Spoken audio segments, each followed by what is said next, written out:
فأخرج لهم عجلا جسدا له خوار فقالوا هذا إلهكم وإله موسى فنسي.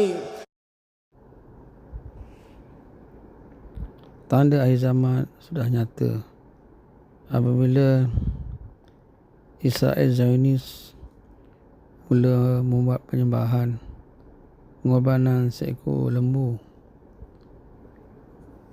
untuk penyiapan kedatangan Dajjal. India dan Israel ada persamaan, itu mereka